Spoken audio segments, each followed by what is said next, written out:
Estamos nuevamente aquí para continuar en nuestro tiempo en la palabra. Estamos en una temporada muy particular. Nuestra sociedad aún todavía está en reedificación, en reconstrucción. Y el día de ayer que estábamos en la zona de Jojutla, mucha gente está hablando acerca de réplicas de terremotos, está hablando acerca de la experiencia que pasaron, y cuando nos preguntamos por qué es que tiembla la tierra, ya hemos hablado un poco acerca de esto, y sabemos que esto es parte del movimiento de las placas tectónicas de la corteza terrestre.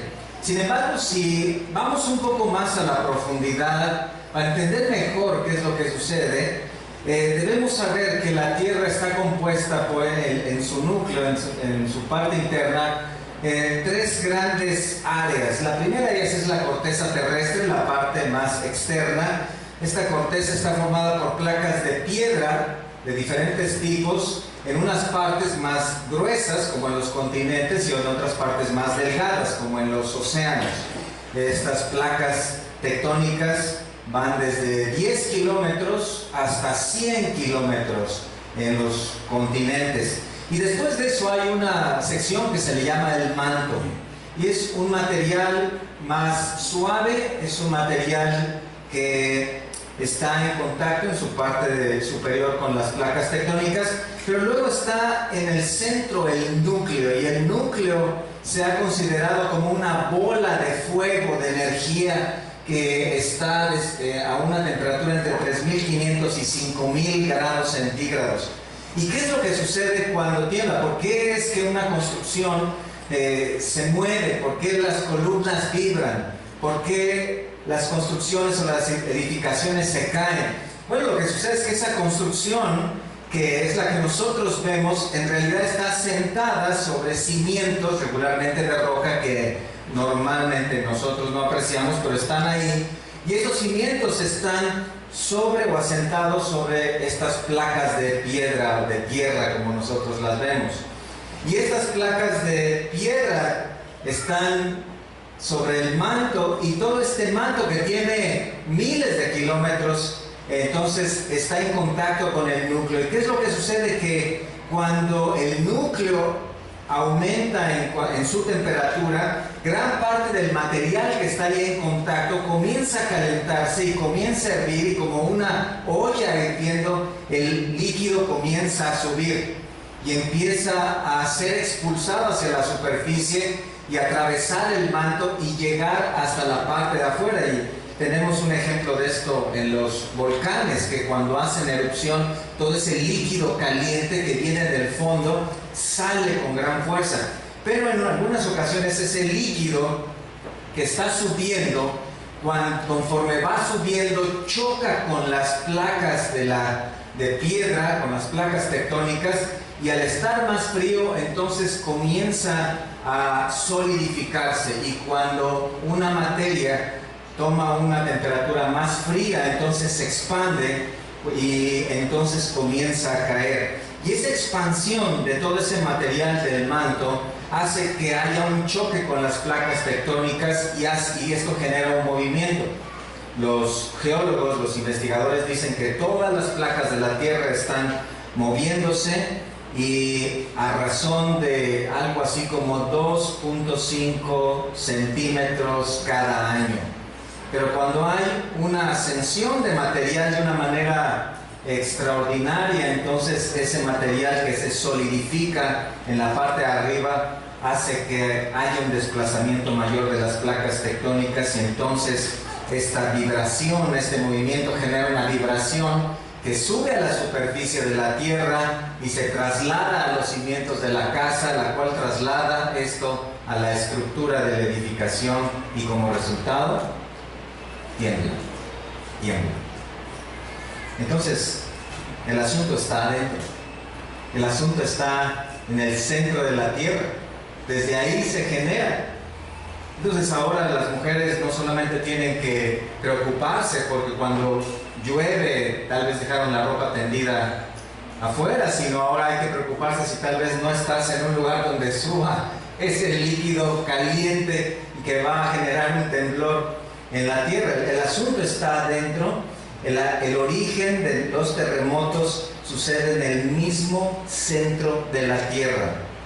Y en términos espirituales, esto es una excelente ilustración para mostrarnos lo que estaba pasando en la iglesia de Corintios.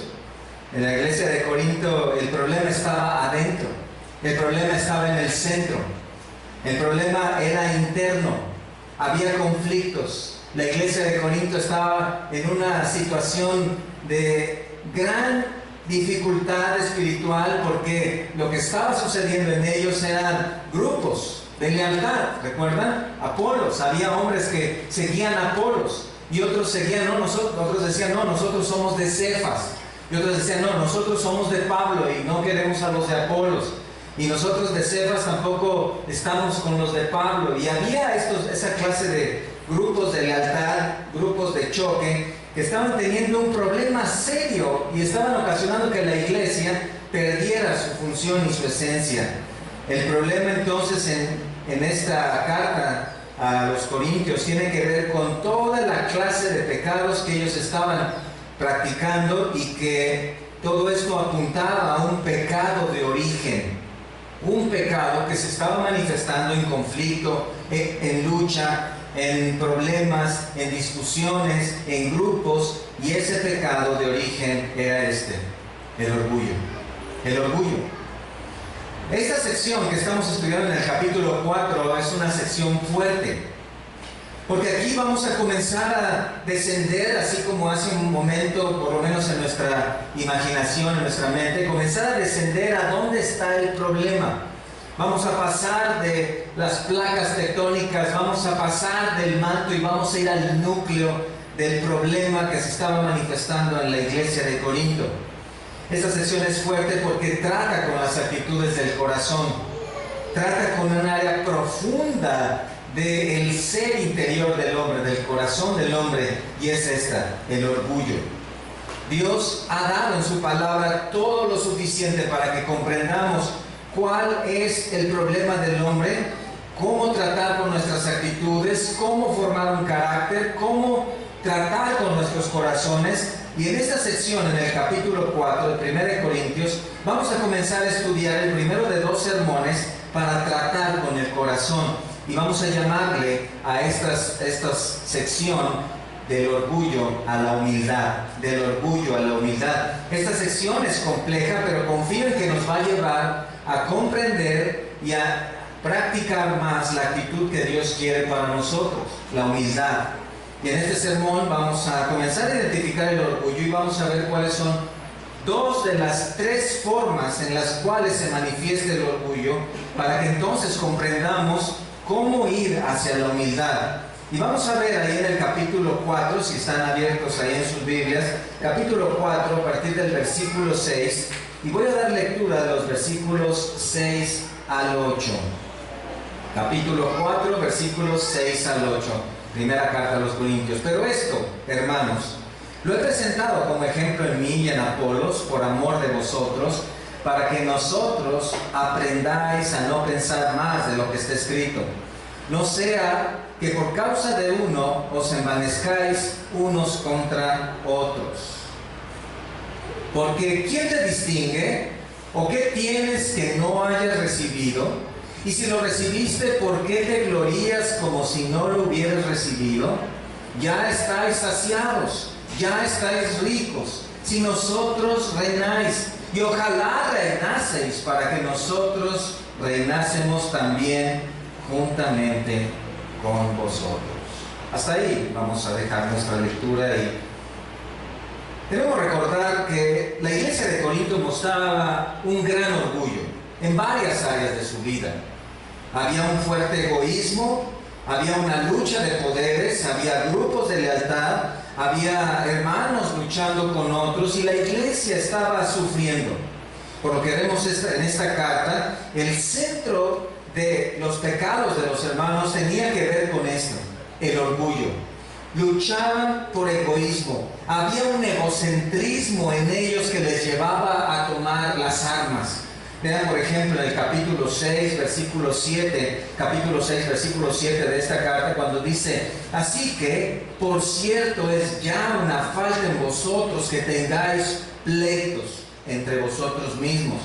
Si ven en el capítulo 11, en el versículo 22, 11-22, nuevamente hay otra declaración acerca de esto. Pues ¿qué? ¿No tenéis casas en que comáis y bebáis? ¿O menospreciáis la iglesia de Dios y avergonzáis a los que no tienen nada? ¿Qué os diré? ¿Os alabaré? En esto no os alabo.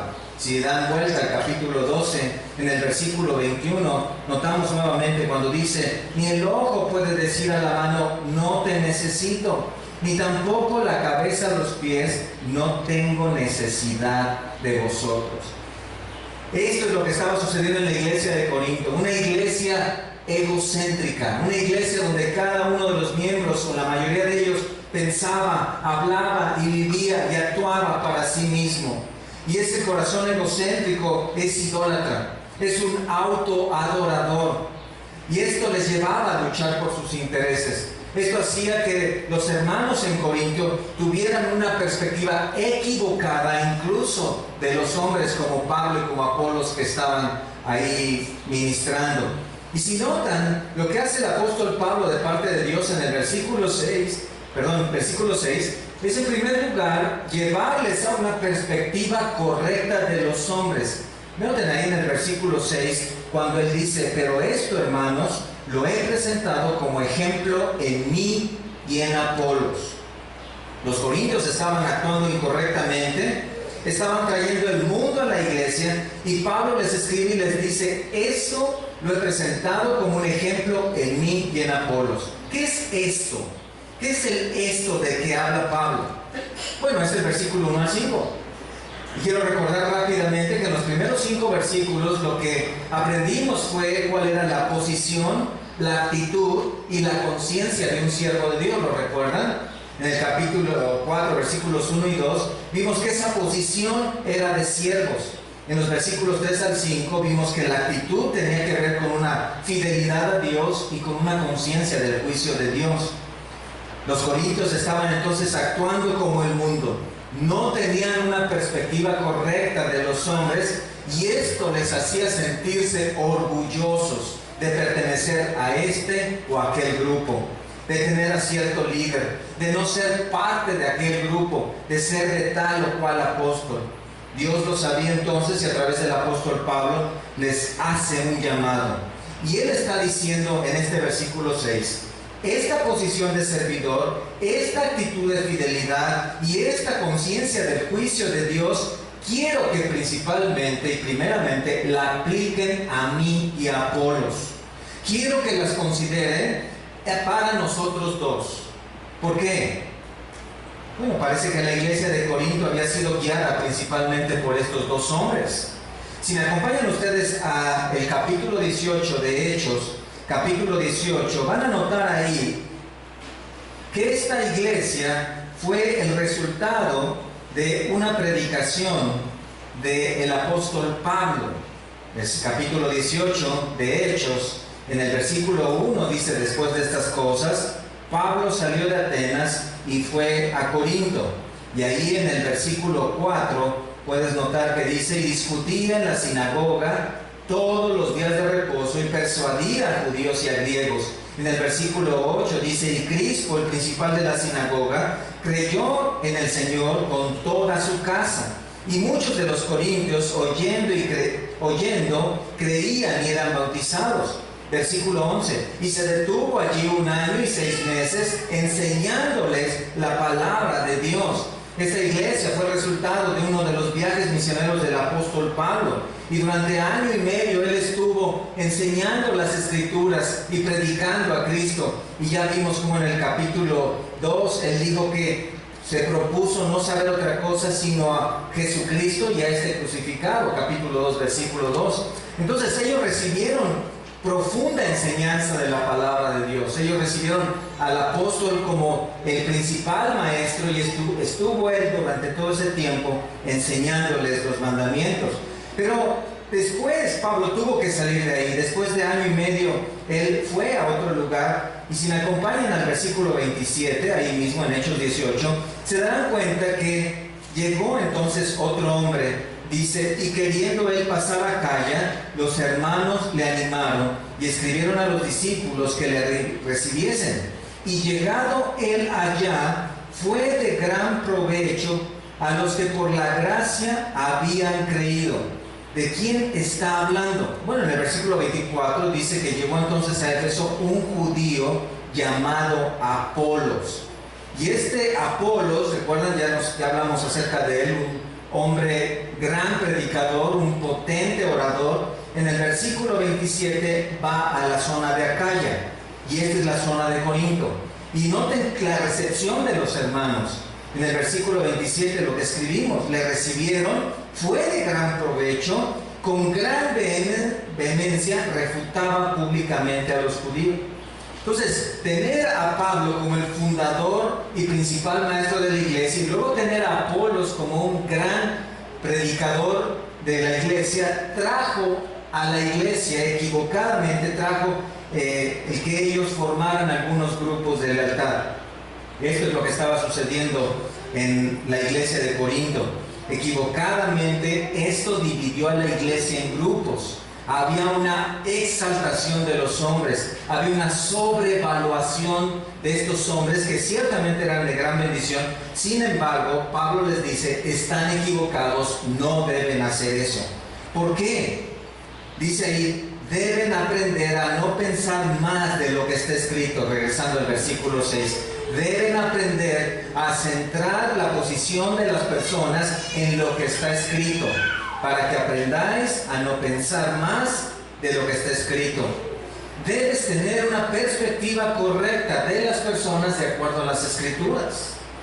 Debes tener a cada persona en el lugar que le corresponde. Ahora, cualquier hombre debe estar considerado en el lugar correcto.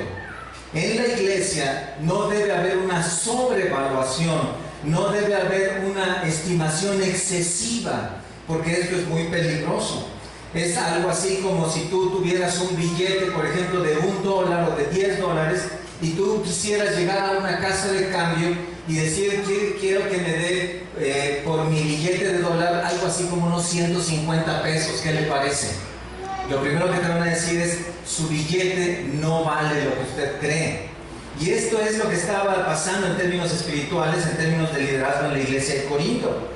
Ahora, ya Dios había advertido sobre esto muchas veces en el Antiguo Testamento. Por ejemplo, en Jeremías 17:15, vean conmigo por favor Jeremías 17:15, a través de el profeta, Dios dio una declaración contundente acerca de dónde debe estar la confianza de cada persona. Jeremías 17:5, así ha dicho Jehová, maldito el varón que confía en el hombre y pone carne por su brazo, y su corazón se aparta de Jehová. ¿Qué significa esto? ¿Significa que no puedo tener ya ninguna clase de confianza en ninguna persona? Es decir, ya no puedes confiar en que tal vez lo que te está sirviendo tu esposa ahí en la mañana como desayuno realmente tenga el propósito de nutrirte, no es que te quiera matar. Tienes que desconfiar de todas las personas, estarte cuidando. No, noten por favor lo que dice ahí este versículo 5. Tiene que ver con una confianza tal que lleve, al final del versículo, a que tu corazón se aparte de Dios. Una confianza tal que descanse tanto que tu corazón comience a apartarse de Dios. Es como aquel joven que está tan cercano a sus amigos, que convive con ellos tanto, que hace tantas actividades, que en algún momento esta confianza lo lleva a apartarse de Dios y apartarse de los mandamientos en su palabra. Pablo lo sabía entonces, y con un corazón humilde, él les dice, ustedes tienen que aplicar estos principios primeramente en nosotros. Primeramente en nosotros. Un corazón enfocado completamente en el hombre es un corazón orgulloso. Un corazón enfocado totalmente en el hombre, desplazando a Dios, lo hace un corazón idólatra. Y esto es muy peligroso. Ahora, esta actitud muy común responde a la naturaleza del corazón.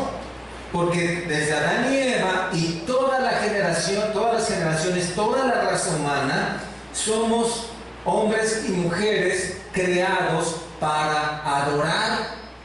Fuimos creados para adorar, y esto lo podemos ver tan fácilmente como cuando desde los pequeños ellos ponen su adoración infantil en algunos superhéroes.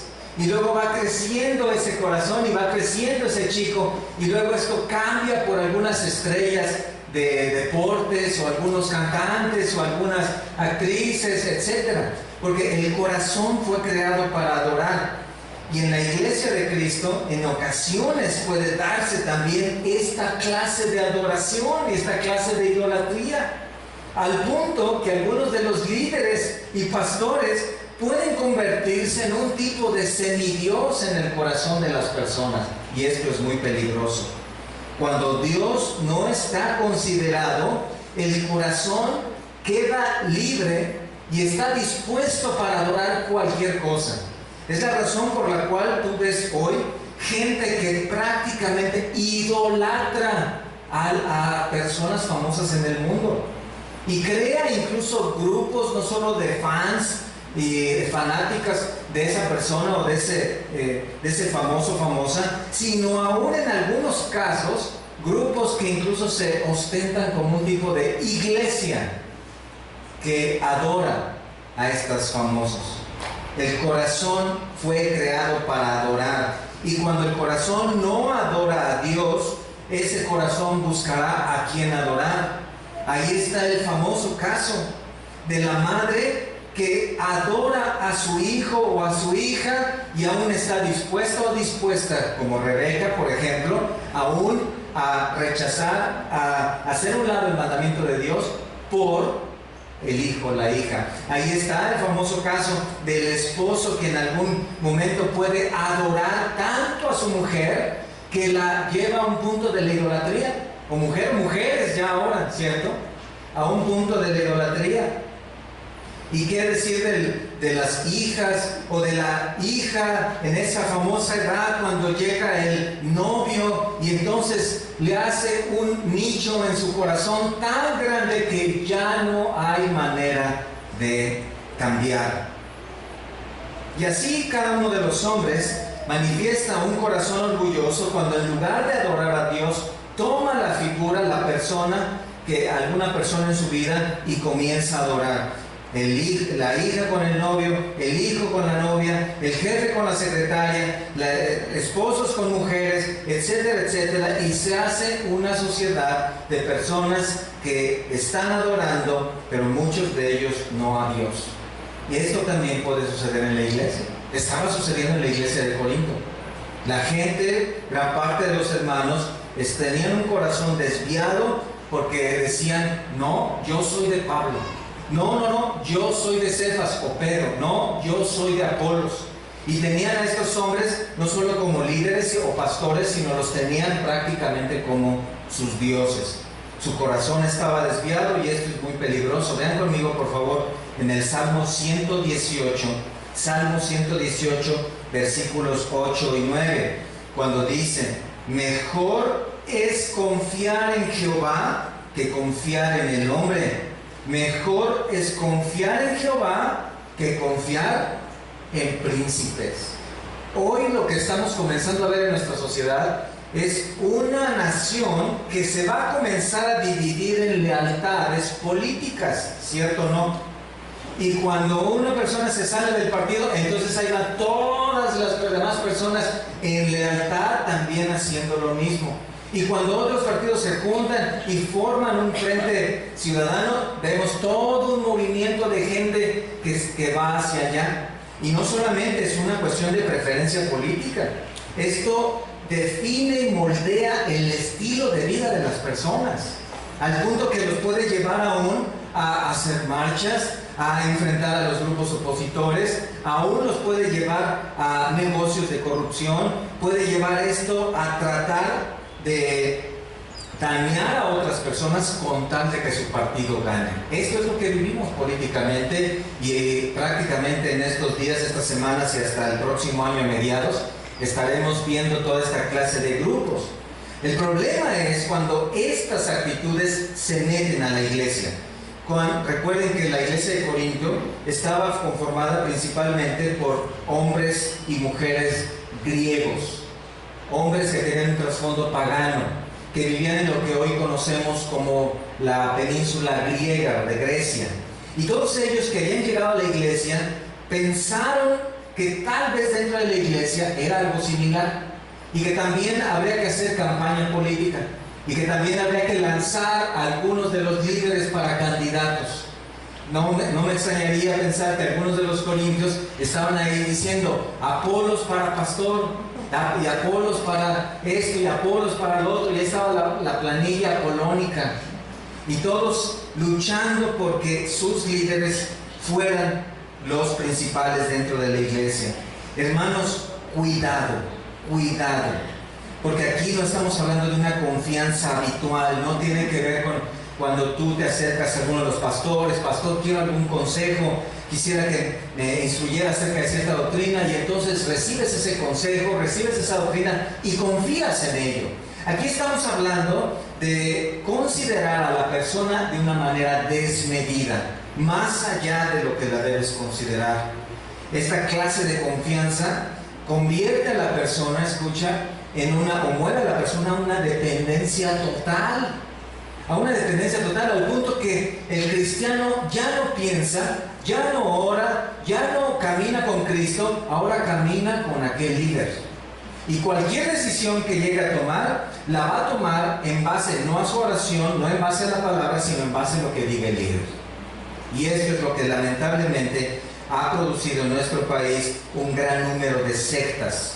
Grupos que aún algunos de ellos ostentándose como cristianos, no son cristianos, sino son pastorianos, o son diaconianos, o denominacionanos, pero están siguiendo no a Cristo, no su palabra, sino a un hombre. Esto es muy peligroso. Dios dice aquí, no, ten cuidado, las sectas tratan de eso. Un grupo de ciegos siguiendo a un super ciego. Esto es. Entonces, la Biblia lo que nos dice es, debes pensar en cada persona en cuanto a lo que está escrito. Y aquí puede venir una primera pregunta: ¿cómo es que debo pensar respecto a mis líderes, respecto a mis pastores? Y bueno, tenemos dos pasajes donde encontramos la respuesta.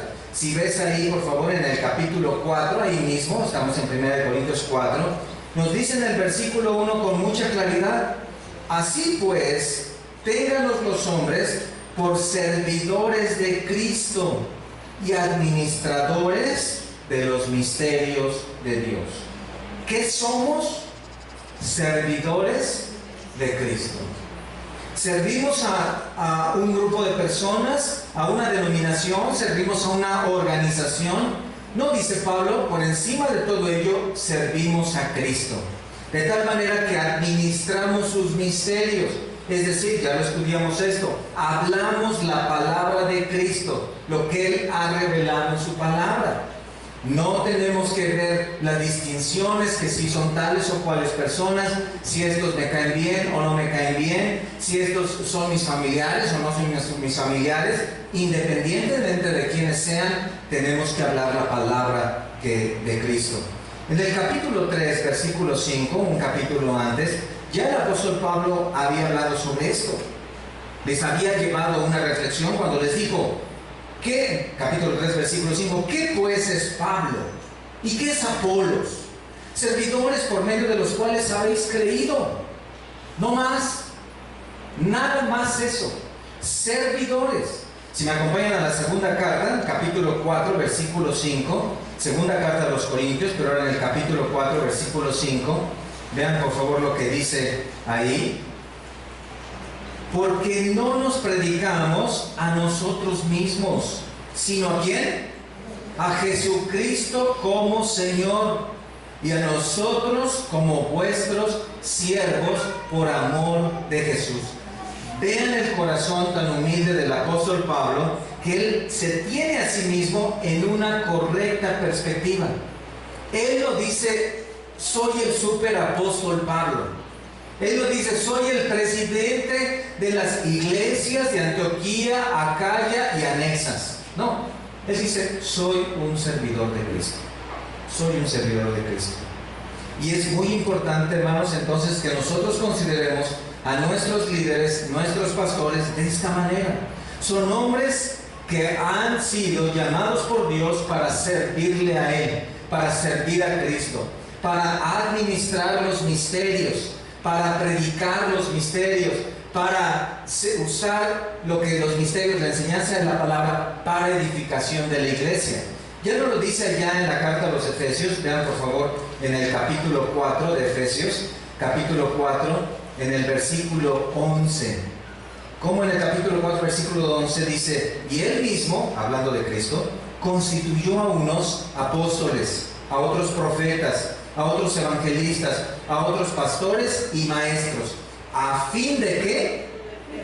A fin de perfeccionar a los santos para la obra del ministerio, para la edificación del cuerpo de Cristo. La iglesia entonces no se trata de que sea un grupo de un hombre con todo su séquito que le sirve, le trae el café y le sirve la comida y lo atiende y lo apapacha. No es así la iglesia, no ha sido llamada así. Somos servidores de Cristo llamados para capacitar a los santos para que ustedes como iglesia, nosotros como iglesia, hagamos la obra del ministerio. Para que cada uno de nosotros sirvamos al Señor. Cada uno de nosotros estamos en esta posición. En este sentido podríamos decir, todos nosotros somos siervos de Cristo. ¿Cierto? Todos somos siervos de Cristo. El día de ayer que estuvimos allá predicando la palabra, estábamos ahí caminando por las calles y no hicimos esto que tal vez alguien podría pensar, que dijera, bueno hermanos, pues ya llegamos, aquí es el lugar donde vamos a predicar, pues aquí los espero, échenle ganas, no se tarden porque hace calor y les encargo ahí que me traigan todo el informe. O ¿saben qué? Ustedes pues caminen, yo ahí me voy en el coche y ahí los alcanzo porque el calor está duro y aquí hay aire acondicionado. No, todos nosotros somos servidores, todos tenemos que caminar por las calles, todos tenemos que ir, todos tenemos que cargar las cajas, todos tenemos que hacer lo mismo porque en este sentido nadie es más que otro. Lamentablemente hoy hay una influencia del mundo en donde se busca la posición, ¿cierto? Se busca la autoridad y muchos se admiran de los hombres famosos del mundo. ¿Cuánta gente trae ahí, no? De carrazos y camionetas atrás que lo están ahí siguiendo y cuidando. Y pensamos, algunas veces se piensa que eso es éxito y que eso es lo correcto. ¿Qué es lo que está diciendo Pablo? ¿Qué es lo que está diciendo Pablo? No, mira, yo soy un servidor de Cristo, como tú también. Cada uno servimos de diferentes maneras, en diferentes funciones, con diferentes dones. Todos nosotros somos servidores de Cristo. Tristemente, estamos en una época donde parece que muchos líderes y pastores empujan hacia arriba. Es decir, parece que muchos quieren, sobre todo, tomar posiciones de liderazgo. Y a ver cuánta gente ya tengo. Ya tengo 50, ya tengo 100, ya tengo 1000. No los puedo atender, pero lo importante es que yo los tengo. Lo importante es que están aquí en la predicación y todos me escuchan. Cada uno tiene necesidades y necesita consejería. Y pastor, ¿cómo vas a atender a toda esa gente? Bueno, eso no es lo importante es que estén aquí y que me estén escuchando. Y esta clase de corazón no es la que la palabra avala. Tristemente, la iglesia está sufriendo porque la misma iglesia, gran parte de la misma iglesia, está elevando a ciertos hombres en cierta autoridad y los está sobrevaluando, ¿cierto? Y pastor, eres lo máximo, eres el más grande, no puedo tener una cita contigo nunca, no puedo tener una consejería contigo, pero no importa, yo te quiero ver arriba, nada más. ¿Qué dice la palabra? Debemos pensar, no debemos pensar más de lo que está escrito. Más de lo que está escrito. Y aquí entonces viene una pregunta. ¿Qué es lo que está escrito? Y la palabra dice, ser servidores. Esto también es un llamado a todo pastor y todo maestro. a todo diácono, a todo líder. No busques un séquito de aduladores. No busques gente que te siga, que te sirva. No busques gente que te haga sentir orgulloso del número de la iglesia o del número del grupo que tienes. Ese no es el llamado de Cristo para la iglesia.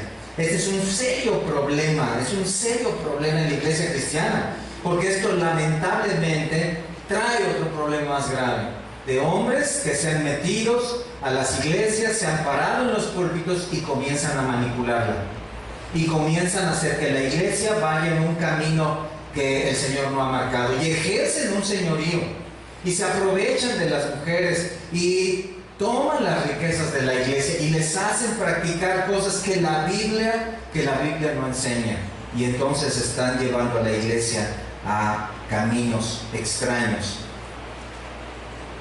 Por el contrario, la Biblia llama a todo hombre a la humildad.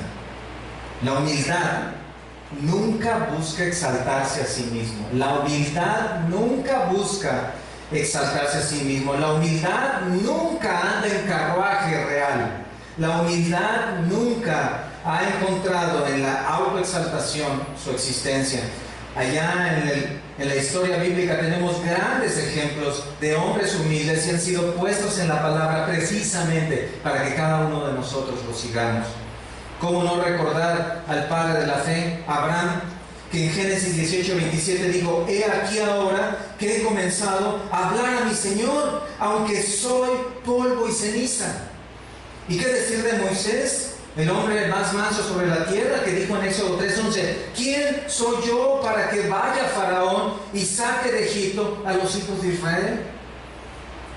¿Y qué decir de Juan el Bautista en Juan 1:27: el que viene después de mí, yo no soy digno de desatar la correa de su calzado? Y ustedes recuerdan muy bien al apóstol Pedro, que con todo y sus luchas y todas las situaciones, él dijo en Lucas 5:8: apártate de mí, Señor, porque soy hombre, ¿qué? Pecador. Pablo dice: solo soy un siervo. No piensen más que eso de mí. Solo sirvo a Cristo. Él no está saturando su currículum, llenándolo de información para que esté así presentar. Él no está colgando cuadros y reconocimientos en su pared, ni está poniendo sus trofeos en un mueble para que todos los aprecien. No, él simplemente se llama siervo. Quiero decir, él podría haberse llamado, ¿qué opinan? El doctor Pablo, ¿cierto? El doctor Pablo de Tarso. Y nadie diría: no es así. Este probablemente es el más grande misionero, el misionero con mayor influencia, maestro sin igual, pastor, predicador, varios dones, y sin embargo él no dice: no, díganme doctor, por favor, porque soy un doctor de la ley. Él dice: soy un siervo. Soy un siervo. Ahora, ¿significa esto no amar a los que gobiernan a la iglesia? ¿Significa esto, bueno, ni le hagamos caso, allá es el siervo, ¿no? ¿Significa eso? No, tengamos cuidado, no tenemos que ir al otro lado. Primera de Tesalonicenses 5:12, Primera de Tesalonicenses 5:12, dentro del contexto del el comportamiento de la iglesia. Mira, Primera de Tesalonicenses 5:12: os rogamos hermanos, que reconozcáis a los que trabajan entre vosotros y os presiden, o sea, os dirigen en el Señor y os amonestan. Y vean lo que dice ahí en el versículo 13: y que los tengáis en mucha estima y amor por causa de su obra, y que los inviten a comer. Así dice mi versión. Creo que ya me estoy exaltando, perdón. Vean esa palabra: que reconozcáis. ¿Qué significa? Esto significa mucho más que decir: ah, sí, yo sé que él es el pastor Arturo. Esta palabra reconocer tiene que ver con conocer a profundidad. Es conocer a los líderes, conocer a los pastores, tenerlos en alta estima, pero noten por favor esto, noten por favor que dice en el versículo 12, que reconozcáis a los que trabajan entre vosotros y os presiden en el Señor. Es decir, esto no solo tiene que ver con pastores, tiene que ver también con líderes de ministerio, tiene que ver con diáconos, tiene que ver con servidores que están dirigiendo, que están los hermanos que están ayudándonos para acomodar a las personas en el área, para escuchar mejor la palabra del Señor, los que están a cargo de ciertos ministerios, que están a cargo de actividades de evangelismo, que están a cargo de grupos de jóvenes, estos hermanos que están trabajando. ¿Y qué es lo que dice Dios ahí? Ubícalos, conócelos, estímalos, ámalos, conócelos profundamente. ¿Por qué? Porque son muy carismáticos, porque son como los argentinos, ¿cierto? Muy sencillito. No, dice ¿por qué? ¿Por qué? Por causa de ¿qué? De su obra, por su servicio, por lo que hacen, porque están ahí disponiendo tiempo, esfuerzo, recursos para servirte, para instruir. Están ahí listos temprano, el domingo, entre semana, están ahí sirviendo en esto. ¿Ustedes saben quiénes son los que están sirviendo en los ministerios? ¿Quiénes son los hermanos que están ahora guiando las actividades de evangelismo, por ejemplo? Esa causa de su obra, entonces, desarrollas ese conocimiento y amor por el líder o por el hermano que está ahí. Noten, no por su carisma, no por su dinero, no por su poder, no, es por lo que están haciendo en la obra.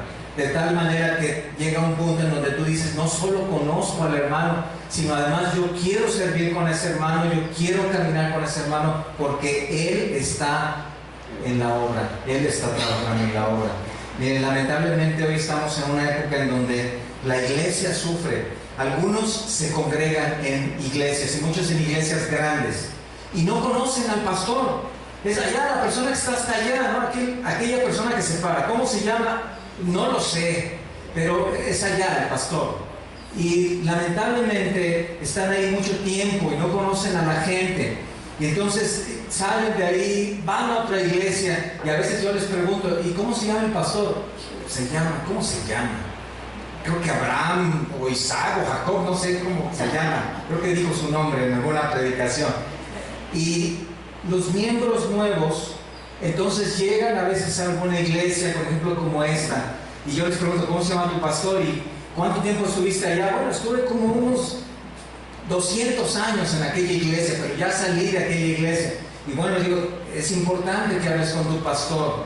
Pero ya no quisiera hablar con él. Es importante, debes reconocer a tu pastor, debes reconocer a tus líderes, debes acercarte ahí. Ellos estuvieron orando, estuvieron ahí todos esos 200 años contigo, estuvieron ahí trabajando contigo. Acércate con él, dale las gracias. Si el Señor ya te ha llamado a otro lugar, dale las gracias, dale un abrazo, Dios te bendiga. ¿Por qué? Porque la palabra lo dice, ¿cierto? Debemos tener una perspectiva correcta de los demás hombres, y esto tiene que ver también con gratitud, tiene que ver con reconocimiento, pero no tiene que ver con idolatría, no tiene que ver con tomarlo como si fuera un Dios o un semidios. En este versículo 6 entonces dice, aprende a no pensar más de lo que está escrito. Aprende a no pensar más de lo que está escrito. No sea que por causa de uno os envanezcáis unos contra otros. Eso estaba generando problemas, porque estos hombres como Pablo y Apolos eran tan sobreestimados que se había dividido la iglesia. Y este era un problema serio. Y entonces ya la iglesia estaban los de acá, los del pastor, los del otro pastor, y ustedes, pues no sé, a ver, búsquense un pastor, pero ya estaban divididos. No debe ser esto, no debe ser. Es verdad que en algún momento estás discipulándote con alguno de los pastores, es verdad que estás tomando estás caminando bajo la guía de algún pastor en particular, pero esto no significa hacer grupos. Esto no significa que ya no nos juntamos con los de arriba porque nos quitaron nuestro lugar, o ya nosotros somos especiales porque estamos más arriba que los de abajo. Cuidado, la unidad de la iglesia no descansa en hacer grupos. Debemos cuidar eso. En segundo lugar, también a partir del versículo 7 y 8, debe haber una perspectiva correcta del corazón. Y recuerden el tema en esta sección, es el orgullo. La iglesia de Corinto tenía un trasfondo griego, pagano. Esta cultura era humanista, materialista, egocéntrica. ¿Qué era lo más importante en la cultura griega? El hombre. Tú puedes ver algunas de las esculturas más famosas, como el David, la Diana, todas esas esculturas que han perseverado, o sea, han sido preservadas a lo largo de los años, y ellos exaltan al hombre. Y por eso es que son ahí simbolizados por una figura humana. ¿Qué era lo que la cultura griega exaltaba? La idealización del cuerpo y el rostro. Todo lo que contribuyera a un bienestar físico. Los griegos fueron los creadores de los famosos Juegos Olímpicos. ¿Y de qué se trataba? ¿Se trataba de una competencia para ganar medallas? Ni había medallas. Se trataba de una competencia para exaltar la fuerza humana, el hombre, el yo. Y esto es algo muy similar a lo que sucede en nuestros días. De muchas maneras nuestra sociedad está enfocada en lo mismo. Estamos en una sociedad humanista, materialista y egocéntrica.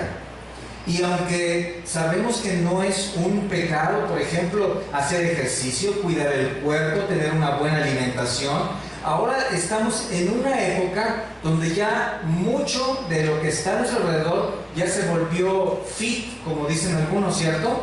Ya lo que está de moda es ir al gym y comer light, ¿cierto? Para ser fit. ¿Por qué? Porque ya el cuerpo se ha convertido en el templo de adoración. Mucha gente ya ha salido de los templos de las religiones, de la religión tradicional y de muchas religiones, para adorar otro ídolo que se puede llevar a todos lados. Un ídolo que es muy fácil de adorar, el propio yo. La filosofía del bienestar está de moda. La psicología positiva apunta a la realización de los deseos del hombre. Lo mejor que uno puede estar es el fin de la vida. Lo mejor que uno se pueda conservar para poder vivir muchos años, 70, 80, 90, 100, 200 si fuera posible. Y eso es lo que la gente está buscando. ¿Qué es lo que yo quiero hacer? ¿Qué es lo que me llena? ¿Qué es lo que me satisface?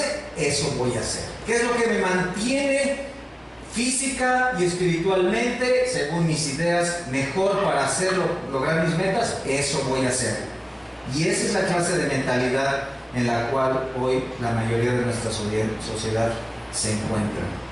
Lamentablemente dentro de esto entra el materialismo, claro, lograr la mayor cantidad de posesiones. Entra el humanismo, estar lo mejor posible. Entra la psicología, resolver los conflictos de la manera en que yo sienta que deban resolverse. Y todo finalmente apunta, como en un gran escenario, a que el personaje central soy yo y todos los reflectores apuntan ¿a quién? A mí. Nosotros debemos considerar esto. Tenemos una influencia de esta clase de mundo. Tenemos una influencia. Vivimos en este mundo.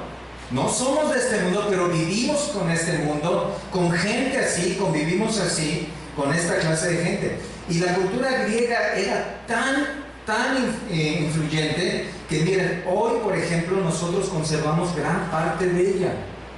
Nuestro idioma tiene en gran medida unas raíces griegas. Nuestra lengua desprende en gran medida de la lengua griega. Nuestra democracia, nuestra forma nuestro esquema político, la democracia, tiene su origen en la cultura griega.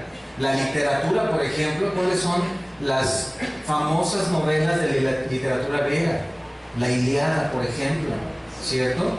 Y toda esa clase de literatura, de filosofía, ha permeado en nuestra sociedad, de tal manera que vivimos en una sociedad ego-materialista, todos corriendo, tratando de lograr los mayores bienes, el mayor dinero, las mejores casas, los más autos que se puedan, las casas más grandes, todos tratando de hacer esto.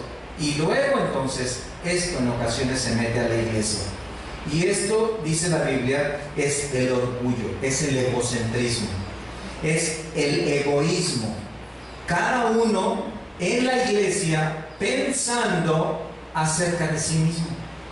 ¿Y cómo voy yo a ser bendecido con esta predicación? ¿Y cómo voy yo a sentirme después de estar este tiempo en la iglesia? ¿Y cómo voy yo a sentirme después de que todos me saluden? ¿Y cómo voy yo a salir después de la iglesia después de todo lo que he recibido? ¿Qué tanto voy a recibir? ¿Vale la pena ir a la iglesia? ¿Vale la pena congregarme? Y entonces nos encontramos con una iglesia que está pensando cada uno en sí mismo.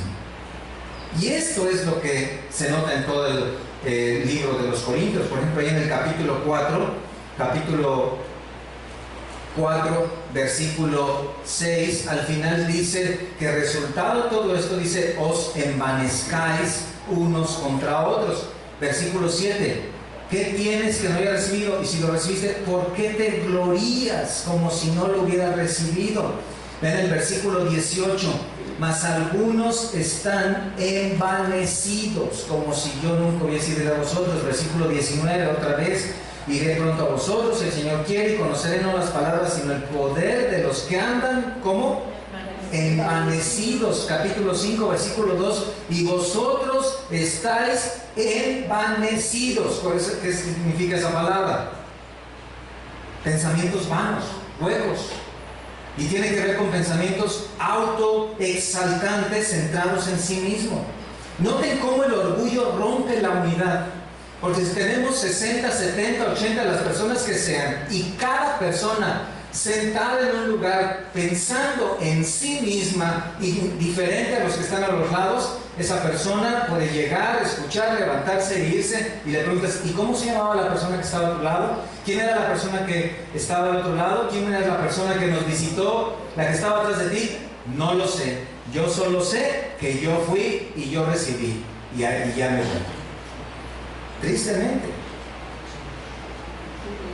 Tristemente, hay una frase que he escuchado comúnmente y me llama tanto la atención, será porque yo no la he experimentado, de los cristianos que dicen, es que yo estaba en una iglesia muy grande, pero estaba muy solo.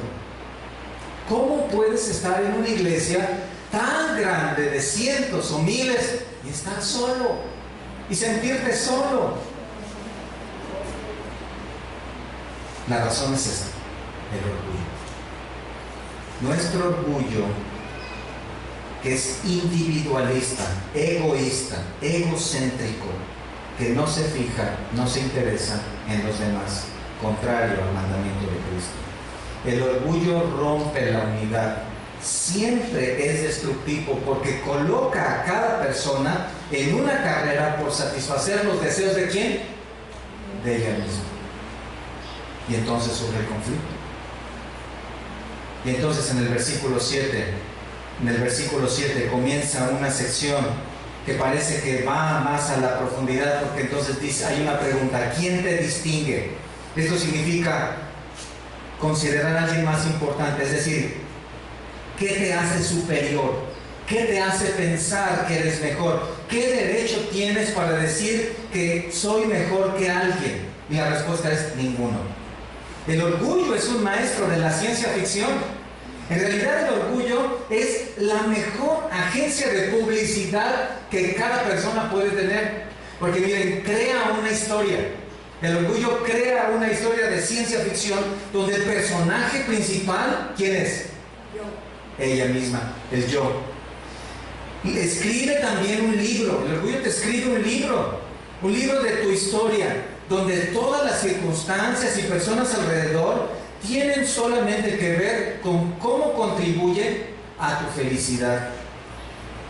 El orgullo crea una historia en la propia mente, hace real lo irreal. Una persona orgullosa cree que la vida y todo lo que tiene que ver con ella es acerca de sí mismo. Todas las personas son como actores en una obra de teatro alrededor del personaje principal. Todas las personas tienen que actuar para bendición mía. Y si acaso en algún momento yo voy allá a una reunión de oración, lo único que me interesa es que todos ustedes oren por mí. Porque mis pruebas, ninguna son como mis pruebas. Ninguna de sus pruebas son como las mías. ¿Por qué? Porque aquí, en esta obra, yo soy el personaje principal. Ese es el orgullo. Hace que cada uno forme en su mente una película y coloca a todos como actores secundarios. Y todos son solo elementos para que el yo brille como nadie. Eso hace el orgullo. Y por cierto, no cuesta nada caro, porque eso se forma en la mente. Dice el escritor John Flavel en el libro Guardando el Corazón: son el orgullo, las pasiones y lo terrenal que hay en nuestros corazones los que han arruinado el compañerismo cristiano. El orgullo es un enfoque en sí mismo, es el servicio de sí mismo, una búsqueda de autorreconocimiento y autoexaltación. El orgullo tiene solamente una mano, la cual todo el tiempo tiene una sola intención: darte palmadas en la espalda y decirte: muy bien, eres la mejor persona, lo haces excelente. Y entonces en este versículo 7 el apóstol Pablo comienza a entrar y entrar y entrar, y viene una segunda pregunta cuando dice: ¿qué tienes que no hayas recibido? ¿Qué tienes que no hayas recibido? La respuesta implícita es: nada.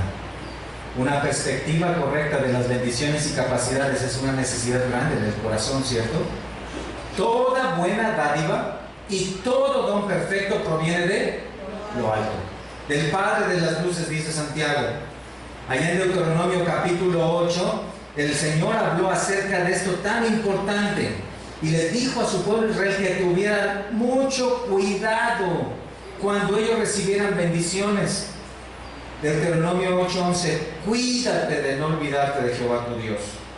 No suceda, versículo 12, que comas y te sacies y edifiques buenas casas en que habites, y todo venga toda esa prosperidad. Y en el versículo 14: y se enorgullezca tu corazón y te olvides de Jehová tu Dios. Y dice en el versículo 18: acuérdate de Jehová tu Dios, porque Él te da el poder para hacer las riquezas, a fin de confirmar su pacto que juró a sus padres, como en este libro. Hermanos, hay un enorme peligro de la autoadoración, autoexaltación por causa de las cosas que tenemos. Otra vez, es muy común esto. Vivimos en una sociedad egocéntrica. Necesitamos comprenderlo. Necesitamos entender esto, que, bueno, tú tienes logros, tienes avances, tienes bendiciones, has hecho riquezas, has recibido muchas cosas, pero todo eso ha venido de Dios, ¿cierto? Sin embargo, hoy tenemos un gran escaparate virtual, el cual el mundo está utilizando tremendamente para autoexaltarse. Son las redes sociales. Las redes sociales es un escaparate enorme para que decenas o cientos o no sé si miles de personas puedan ver. Allá en el 2013, hace 4 años, se rompió uno de los récords que las redes sociales estaban esperando romper. En el 2013 se rompió el récord de las selfies al día. De las selfies. Ustedes saben que es una selfie, ¿no? Ya saben, ¿sí? ¿No? Eso es una selfie. 1 millón de selfies al día en las redes sociales. 1 millón de selfies. Ahora, deben saber esto. Qué interesante. 14 millones de las selfies fueron retocadas, es decir, 36% de las selfies la gente las altera, las retoca, le mete el Photoshop. 48% fueron subidas a Facebook, 27% en WhatsApp, 9% en Twitter y 8% en Instagram. 30% de todas esas fotos que toman las personas está entre el segmento de 18 a 24 años. ¿Qué sucede? ¿Qué pasa? ¿Por qué tanto cambio de selfie? ¿Por qué tanto cambio de perfil? ¿Qué queremos? ¿Qué queremos? ¿Qué sucede? Bueno, es que esto acaricia el ego, ¿cierto? ¿No has visto mi última selfie con mi última corbata? Checa mi perfil. Espero que le pongas like. Voy a checar quiénes le pusieron like, los que no hablamos. Esto acaricia el ego, exalta el orgullo, hace que la persona, al ver ahí la red social, 345 likes, caray, qué grande soy, qué inteligente soy, qué hermoso soy. Aquí está lo que dice Dios acerca de una persona orgullosa. ¿Has visto a un hombre que se tiene por sabio? Más esperanza hay para el necio que para él. El orgullo es el inicio de cada pecado. Charles Swindoll dijo: el paquete más pequeño del mundo es un hombre envuelto en sí mismo. Nunca encontramos que las escrituras nos digan: oye, estás pensando muy pobremente de ti, necesitas elevar tu autoestima, necesitas considerarte más a ti mismo. Sin embargo, Dios, a través de este pasaje, está usando estas preguntas para hacernos reflexionar. ¿Qué tienes que no hayas recibido? Y viene la tercera: y si lo recibiste, ¿por qué te glorías como si no lo hubieras recibido? ¿Por qué te glorías como si no lo hubieras recibido? No hay razón para vanagloriarse, no hay razón. ¿Quién eres? ¿Qué tienes? Todo lo que tienes lo recibiste. Llegaste sin nada, no traías torta bajo el brazo. De verdad, no traías torta bajo el brazo. ¿Cómo lo sé? Porque nadie la trae. Yo vi a mis hijos, no traen nada. Entonces, ¿qué? Fue la bendición de Dios. Vio la necesidad. Llegaba el hijo, vio tu sudor en la frente. Llegaron las gemelas, dijo: aquí necesita más. Y él fue la bendición. Ahora, ¿qué de la salvación? Efesios 2:8, por gracia sois salvos por medio de la fe. ¿Y esto qué? Don de Dios. ¿Hiciste una oración? ¿Te bautizaste? ¿Oíste el evangelio? ¿Creíste? Bueno, no fue porque tú quisieras escuchar. Dios obró en tu corazón. Dones espirituales, igual, Dios te los dio. Todo fue dado por Dios, todo fue obra de Dios. Lo que sea que tengas, lo recibiste. Lo que sea que poseas, no hay nada de lo que seas, traigas puesto, ni hagas. Todo es Dios. Las personas que están a tu lado son parte de la gracia de Dios que las ha acercado a ti para que tú camines en la vida cristiana. Familia, hermanos, pastores, todo. San Agustín dijo: Dios no encuentra sitio en nosotros en algunas ocasiones para derramar su amor porque estamos llenos de nosotros mismos. Aquí viene el punto. Nada de todo eso lo merecemos. Nada lo merecemos. ¿Por qué nos quejamos? ¿Por qué renegamos? ¿Por qué cuestionamos? Por nuestro orgullo. En toda calamidad o desastre hay una pregunta común. Y escucha, es esta: ¿por qué? ¿Han escuchado? ¿Por qué? ¿La han dicho? ¿La han pensado? ¿Por qué? Una pregunta así de continuo levanta los ojos al cielo como esperando una respuesta de Dios y refleja ese anhelo de un corazón que quisiera, en angustia, quisiera desenlaces diferentes. Revela un corazón, el clamor de un corazón dolido, en añoranza de lo que disfrutaba, vive de las glorias pasadas regularmente.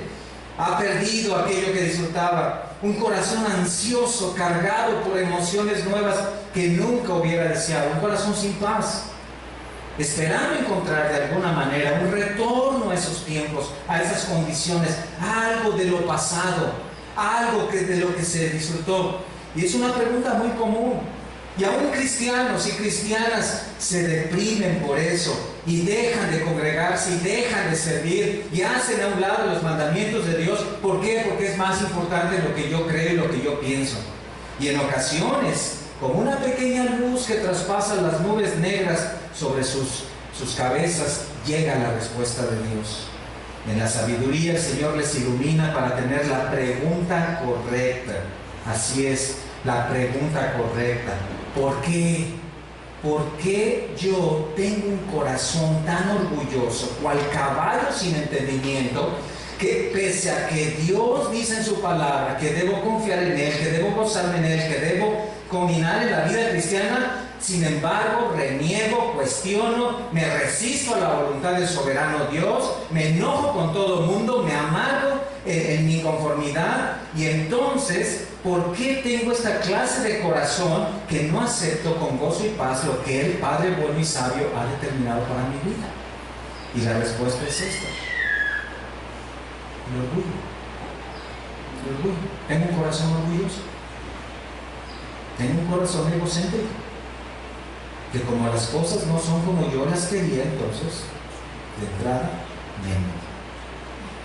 El orgullo es un vicio, una epidemia, un carcelero que mantiene cautivo el corazón y lo lleva a la perdición. El orgullo es un fiel autoadorador, es un fanático infaltable, un asiduo aplaudidor, es un fiel adorador de uno mismo. Entonces Pablo sube la flama y vamos al versículo 8. ¿Están listos? Ya estáis saciados, ya estáis ricos, si nosotros reináis, y ojalá reinaseis para que nosotros reinásemos también juntamente con vosotros. Y todos volteamos a ver a la iglesia de Corinto y así. Esto es sarcasmo. Es lo opuesto a lo que realmente él quiere decir. Algunas veces Pablo usa esto, por ejemplo, allá en 2 Corintios 11, él dice: ojalá me toleraseis un poco de locura. Sí, toleradme. En el capítulo 12, por ejemplo, ahí el capítulo 12, 2 Corintios 12, en el versículo 13, él dice: porque ¿en qué habéis sido menos que las otras iglesias, sino en que yo mismo no os he sido carga? Perdonadme este agravio. Es un sarcasmo, es una manera en la cual él en algunas ocasiones enseñó. Parece que cuando tú llegues al cielo y si te encuentras a Pablo y le dices: Pablo, dime qué iglesia te sacó canas verdes, y él te va a decir: mira, ya lo sabes, la iglesia de Corinto. Pero aquí lo que está haciendo es que le está amonestando como a un padre a sus hijos, ¿cierto?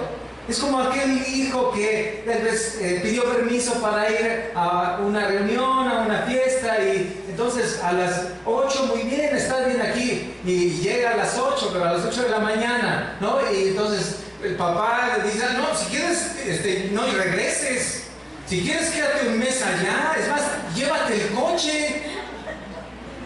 Eso es sarcasmo. Eso es sarcasmo. El orgullo exalta a la persona al punto que la persona se siente el centro del universo. Pero deben escuchar esto: el orgullo es como un sepulturero. Y el orgullo es como aquel sepulturero que con su pala en la mano está cavando todos los días una tumba para enterrar allí a los indoctos inexpertos. El orgullo es como un sepulturero y tiene varios ahí en su récord. Ahí está, ahí puedes ver la tumba de Caín. Ahí puedes ver también la de Usías, aquel rey orgulloso. Puedes ver también la del rey Saúl, que por orgullo y obstinación perdió el reino. Y en Corinto también había un grupo orgulloso. Capítulo 5, versículo 6 dice: no es buena vuestra jactancia. ¿No sabéis que un poco de levadura leuda toda la masa? Pablo está confrontándole seriamente, y es que nuestra carne tiene una desviación al orgullo. Por naturaleza somos orgullosos, y el peligro latente es que nuestro orgullo nos lleve a una trampa de pecado y caigamos ahí y nos desvíe. El pastor, otra vez, el escritor John Flavel dice: el orgullo es la fuente de las emociones irregulares y pecaminosas. Un espíritu elevado será un espíritu petulante e insumiso. Cuando nos valoramos demasiado alto, pensamos que somos tratados indignamente y que nuestras pruebas son demasiado severas y por eso objetamos y nos quejamos.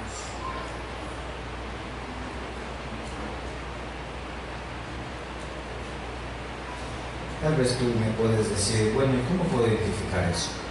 Déjame darte esta última ilustración. La iglesia de la Odisea. La iglesia de la Odisea. Mientras llegas a Apocalipsis capítulo 3, te voy a decir que la Odisea era una ciudad que estaba en lo que hoy conocemos como la península turca. Los 7 mensajes a las iglesias de Apocalipsis 2 y 3 fueron dados a iglesias que estaban en un radio de 70 kilómetros allí en esa península.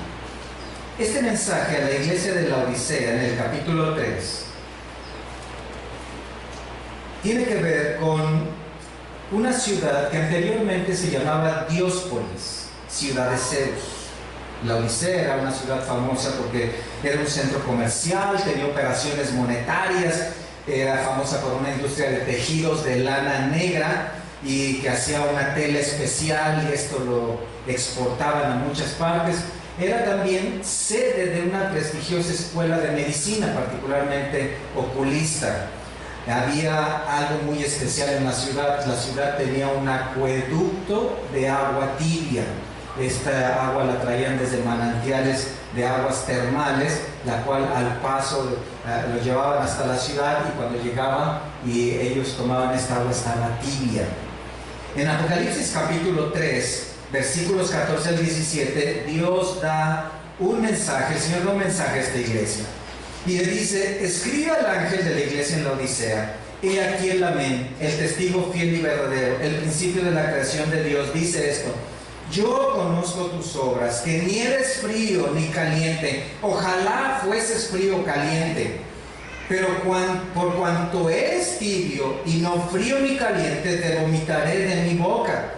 Porque tú dices, yo soy rico y me he enriquecido y de ninguna cosa tengo necesidad, y no sabes que tú eres un desventurado, miserable, pobre, ciego y desnudo. Este es un mensaje muy fuerte y es dado a una iglesia orgullosa, ¿cierto? Una iglesia egocéntrica. Lo puedes notar ahí en el versículo 17, en las palabras que recibe.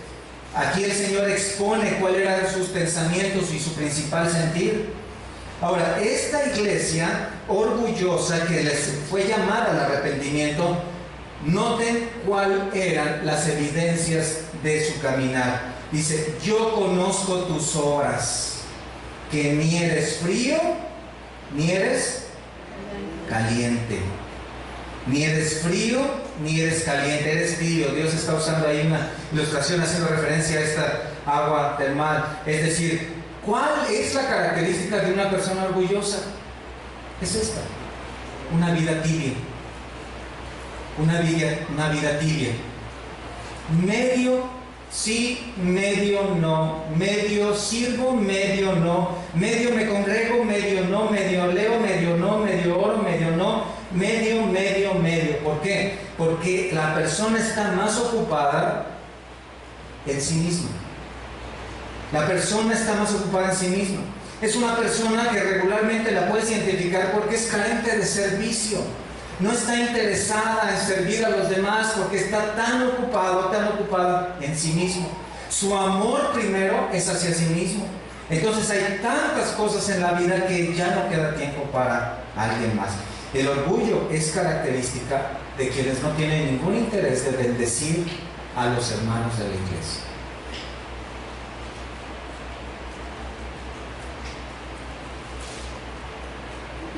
Debemos considerar un punto final sobre esto. El orgullo ofende a Dios. Es un pecado de graves consecuencias, por lo tanto Dios lo juzga. Proverbios 16:5, abominación a Jehová es todo altivo de corazón, ciertamente no quedará impune. El historiador Tácito apunta que en el año 60-61 la ciudad de la Odisea fue sacudida por varios terremotos que devastaron la ciudad, pero era tanto el orgullo que los moradores, los ciudadanos de ahí rechazaron la ayuda imperial. En el 494 después de Cristo, la ciudad fue destruida por otro terremoto y hoy lo que puedes conocer de esta ciudad son solamente ruinas del anfiteatro, del estadio, la cisterna y unos pocos arcos del acueducto. Una vida tibia fue destruida. Entonces, la última pregunta es,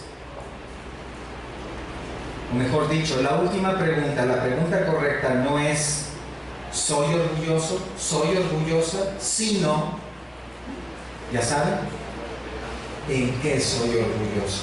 ¿En qué soy orgullosa? Si te das cuenta de algo de esto, arrepiéntete.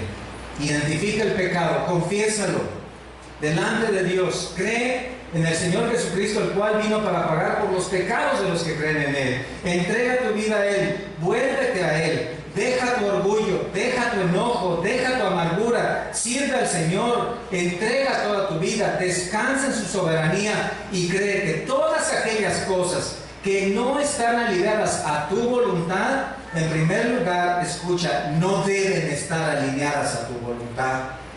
Deben estar y lo están alineadas al señorío, la soberanía y la voluntad de Cristo. Y creemos que todo, aún lo malo, aún la calamidad y el desastre, aún aquella gran y terrible calamidad en tu vida y en mi vida, está en la voluntad, en la mano de nuestro Padre. Amén.